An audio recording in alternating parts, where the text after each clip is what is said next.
Sa atin naman pong pagbabalik sa kasaysayan, isa sa mga paboritong lugar ng mga turista at maging ng mga Pilipino ang Vigan sa Ilocos Sur.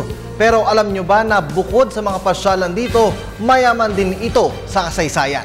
Alamin natin ang kwento ng naturang lungsod mula kay Xiao Chua sa Showtime. Ako ay Pilipino.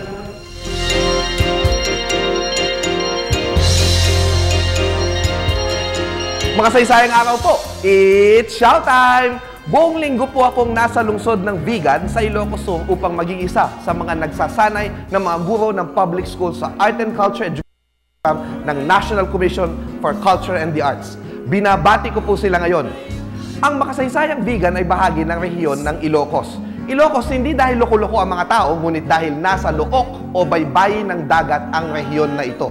Kung titignan ng rehiyong ito, makikita ang dagat sa kanluran, kaunting kapatagan lamang at sa silangan mga kabundukan naman kaagad. Dahil din sa tabing dagat ito, may kainitan ng klima, kaya naman masasabing matipid ang mga tao dito dahil mahirap ang kanilang kapaligiran. Kakaunti ang lugar na pagtatamnan. Kaya rin nagkaroon ng mga industriya sa Ilocos na nauukol sa preserbasyon at pag-iimbak ng pagkain tulad ng burnayan at ang paggawa ng alak na mula sa tubo, ang basi. Ano man, bago ang pagdating ng mga Espanyol, ang Vigan ay hindi mahirap, kundi isang mayaman na pamayanan na nakikipagkalakalan at naging bahagi ng Southeast Asian trade route to China. Hanggang ngayon, may bahagi ang Vigan na tinatawag na Kasanglayan, lugar ng mga Sangli o Chino. Ang Vigan ay nagmula sa salitang mawala ka, Bigan! Joke! Nagmula namang bigaa o sa madaling salita yung taro o gabi. Biga din ang tawag sa tigang o matigas na lupa. 442 years ago, May 20, 1572, lumayag ang apo ng konkistador ng Maynila, Miguel Lopez de Legazpi, na si Kapitan Juan de Salcedo, patungong Ilocos, kasama ang 70 hanggang 80 mga sundalo bilang bahagi ng entrada o paggalugad sa buong Pilipinas upang tuluyan itong masakop. Dumating siya sa Vigan, June 12, 1572, at pinangalanan niya itong Villa Fernandina de Vigan para sa namatay na 4 na taong gulang na anak ni Haring Felipe II na si Prinsipe Fernando.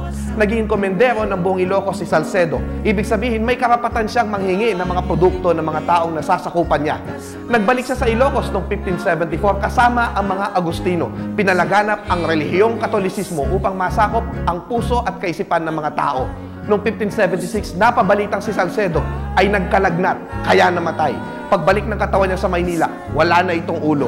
Ayon sa mga tala, kinuha daw ng mga katutubong Tinggian o Itneg ang ulo ng tanda ng kanilang pagmamahal sa kanya. Ngunit, ayon naman sa ibang historiador, may mga tala na kinayaw o pinugutan talaga ng mga Itneg ang ulo ni Salcedo bilang pakikidigma. Noong 1758, nang malipat mula Lalo, Cagayan, ang diocese ng Nueva Segovia patungong Vigan, ito ay naging lungsod, Ciudad Fernandina de Vigan.